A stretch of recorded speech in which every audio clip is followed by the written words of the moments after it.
بسم الله الرحمن الرحيم. اللهم صل وسلم وبارك على سيدنا محمد وعلى آله وصحبه وسلم تسليما. نتمنى الحبابي يكونوا بخير وعلى خير بصحة جيدة. تنتمنى يلقاهم هذا الفيديو بالصحة والعافية ويعطيكم مبتغاكم ويعطيكم سؤلكم في كل الأمور. غادي نبقى ندعي معكم حتى يخرج هذا العام، يخرج بسلام وتكونوا إن شاء الله من السعداء. إذا أحبابي، الدعاء دائما يخرج من القلب، ودائما الدعاء إلى إلقاء ساعة إجابة. سبحان الله، تتحقق الأماني مع جميع الناس. إذا متابعين الكرام، حاولوا أنكم تدعموا هذه القناة بلايك، وتحاولوا أنكم تبارطاجيوا هذه الفيديوهات لعل وعسى يتنفعوا بهم الناس اللي محتاجين لهم. إذا اليوم عندنا المشاكل اللي تتوقع في الدار، المشاكل اللي تتحصل في الدار، المشاكل اللي بين كاين صداع، كاين المشاكل، كاين نفور، كاين تفريق. علاش هذا الشيء؟ علاش هاد المشاكل واقعين؟ ما يمكنش انسان عادي واكل شارب سعيد فجأة حتى تتكون الامور انطلقت الى معارك، صداع، المشاكل، الخصامات بين الزوج، الكلام السيء، الاولاد تيبقاو يشوفوا، يقدروا يتعقدوا، عندنا اضطرابات في البيت، عندنا مشاكل، عندنا الزوج الغضبان، عندنا الزوج اللي دائما زعفان، إما محاصر بكلام تيتحرش، واما محاصر بالسحر، التجديد. كاين بعض الناس اللي تيكونوا ما تيبغيوش الخير للناس، كاين الناس اللي تيجدوا الاسحار باش يشوفوا هذوك الناس دائما عندهم الم ومشاكل واضطرابات في حياتهم. يقدروا يتفارقوا ولو يكون عندهم الابناء، ولو يكونوا، لان هذاك السحر هو اللي متسلط على هذاك البيت. اذا نحاولوا نطهروا بيوتنا بوصفة رخيصة جدا وبطاقة نورانية من القرآن. إذا كيفاش غادي نحضر هذه الوصفة؟ كيفاش نطرد؟ عندي توابع، توابع وما عارفاش شنو واقع. كاينه المرأة اللي مسكينة ما عارفاش شنو حاصل حتى توصل إلى الطلاق وتطلق وتتفاجئ، تتقول كيفاش وصلت لهذه الحالة؟ راجلي عزيز عليا، وليداتي عزيزين عليا، ولكن انا ما بغيتش نتفارق، ما بغيتش نكون مطلقة. ماشي عيب الطلاق، ولكن عيب انني نكون مغفلة، عندي مشاكل وعندي صداع، ولكن يد باردة عليا، ما قادراش ندير حتى حاجة. اذا الناس اللي عندهم مشاكل دائما يعاونوا ريوسهم بالوصفات القرآنية والشعبية اللي تفسخوا السحر بدون انني التجئ الى كاهن او كاهنة تزيد المشاكل اكثر، لانه غادي يقدر يعطيك تعويذ فيه طلاسم، فيه كلام غير مفهوم، غادي يقدر تبخري به، يقدر ولدك ولا بنتك يتصابوا بهذاك الجداول ويقدروا يسبوا لك في انفصال. كنتي بغيتي دقي باب الرحيم، كاين باب الرحيم هو اللي غادي يفاجئ عليك ويرخف عليك الصعب ويعطيك النوايا ديال الخير ديالك ويضبط لك الامور. اذا الناس اللي عندهم اضطرابات في البيت، كاين بعض الظواهر تبانوا لك وانت غادي تفسري هاد الامور اللي غادي نعطيك. تتشوفي مصابيح يتكسرون، او الاواني يتكسرون، او انك دائما محبطه، عندك بكاء شديد، دائما عندك بكاء ما بين العصر والمغرب، دائما يهضر معك، يتكلم معك الزوج ديالك انك تتنفري منه، لا في الفراش ولا في الكلام ولا في اي حاجه، حتى انك تقدري تسيئي ليه بالكلام. او الابناء ديالك ما تتلقايش معاهم الخاطر، يا ريت تقولي يسكتوا عليا وما يتكلموش معايا. اذا هادو كاع ظواهر ديال السحر التجديد، السحر اللي تعطيك واحد الطاقه تنحس في البيت، تيكون انسان شخص معين مقابلك باغين يدمروك وباغين يوصلوك الى الحافه باش يشوفوك ويتفرجوا فيك. اذا بقاي معايا في هذا الفيديو وغادي نعطيك نصائح وفوائد اللي غادي ان شاء الله تعتمدي عليها. اول حاجه غادي ناخذ هذا الملح غادي نقرا عليها آية الإبطال: ما جئتم به السحر إن الله سيبطله، وسورة الزلزلة.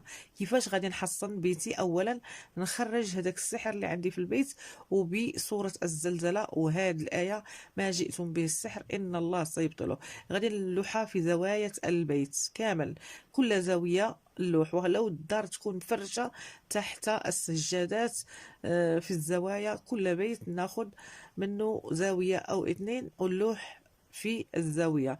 معليش، ولو تبقى حتى عام غادي تبطل لك القديم والجديد، ولا يكون السحر قديم، ولا يكون عمار المنزل سيئين غادي يخرجوا. سورة الزلزلة: وما جئتم به السحر إن الله سيبطله، أو قال موسى: ما جئتم به السحر إن الله سيبطله.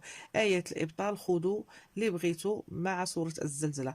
سورة الزلزلة غتقريها على ساشية ديال الملحة 21 مرة، وهاد الآية تقدري تقريها من 7 مرات إلى 21 مرة. انتي وطاقتك، انتي عندك ألم، عندك مشاكل، حاولي تقراي قد ما قديتي مزيان. وغادي نلوح هاد الملحة في الزاوية ونخليها طيلة العام. الوقت اللي نصلح الدار أو نسيقها نحاول نجمع ديك الملحة ونلوحها في مكان عاشب. أما الناس اللي عندهم صداع والمشاكل وعندهم الصياح في البيت، غادي ناخذ الحرمل. الحرمل من أروع ما يكون في طرد العوارض وطرد النحس. غنقرا عليها سورة الجن مرة واحدة، وسورة المزمل مرة واحدة، وغادي نقرا قال موسى: ما جئتم به السحر إن الله سيبطله 7 مرات، وغادي نقرا عليها سورة الزلزلة 21 مرة. غادي نبخر، وقتاش غادي نبخر؟ ما بين العصر والمغرب، ما بين العصر والمغرب. تقدروا تبخروا مع الفجر والظهر، ولكن باش تطردوا التوابع ما بين العصر والمغرب.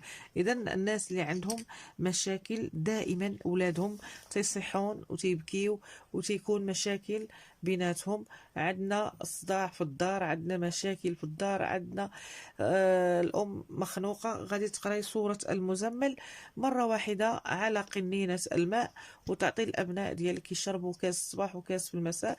غادي ناخذ بخاخ ونرش، نوضع فيه قليل من الملح ونرش زوايا البيت والعتبه، لان بعض الاحيان تيكون السحر التفريق تيرشوه في العتبه. الناس اللي ما تيخافوش الله تيكونوا يرشوا الاسحار ما تتبانش، اما زيت سائل واما ماء. ولو ما يرشوش لك في العتبه يرشوه لك في الطريق اللي تتمشي فيه او في مدخل العماره، النكيب الاسم ديالك.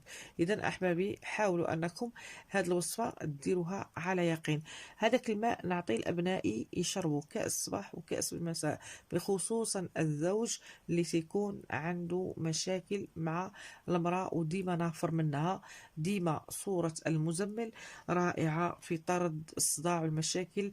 الزوج الغضبان، الزوج اللي تيكون دائما نافر من المرأة ودائما عنده اضطرابات مع المرأة، غادي تشوفي العلاقة غادي تبدا تتحسن بإذن الله. إذا الوصفة اللي عطيتكم من القرآن خذوها بعينكم مغمضة، لأن سورة المزمل تتزيد في الرزق، تتزيد في الرزق سبحان الله. إلا قريتها 3 أيام كل ليلة أو صباحا، رائعة. كنت نقراها دائما 3 أيام، كل 3 أيام تنقراها 3 مرات، أو كل ليلة نقراها مرة واحدة.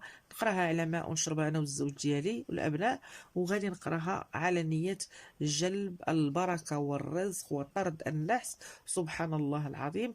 نقراها في وسط الدار، وغادي إن شاء الله يكون عندك بركة ورزق، ويكون عندك طاقة إيجابية من القرآن. القرآن كله شفاء وكله رحمة وكله مودة. سبحان الله، يبارك لك في كل شيء، حتى المرض إذا كنتي مريضة ربي تيشافيك ويعافيك ويعطيك سؤلك في كل الأمور.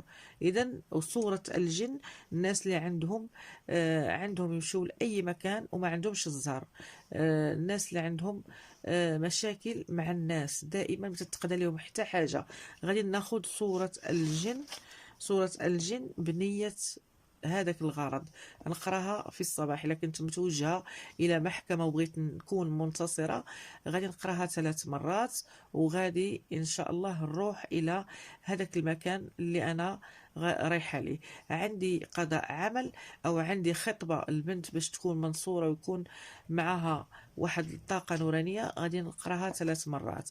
إذا هذه السورة الكريمة من سورة الجن فيها طاقة نورانية، فيها عظمة الله سبحانه وتعالى يحكم على الجن والإنس. إذا سبحان الله العظيم، الله سبحانه وتعالى قادر يطفي الغضب في البيوت، قادر يعطيكم سؤلكم، قادر المرأة ترجع للزوج ديالها. حاولوا ديروا هاد الصياغ لأنهم رائعين وأكثر من رائعين. نكون منتصرة، غادي نقراها 3 مرات وغادي إن شاء الله نروح إلى هذاك المكان اللي أنا رايحة ليه. عندي قضاء عمل أو عندي خطبة البنت باش تكون منصورة ويكون معها واحد الطاقة نورانية، غادي نقراها 3 مرات.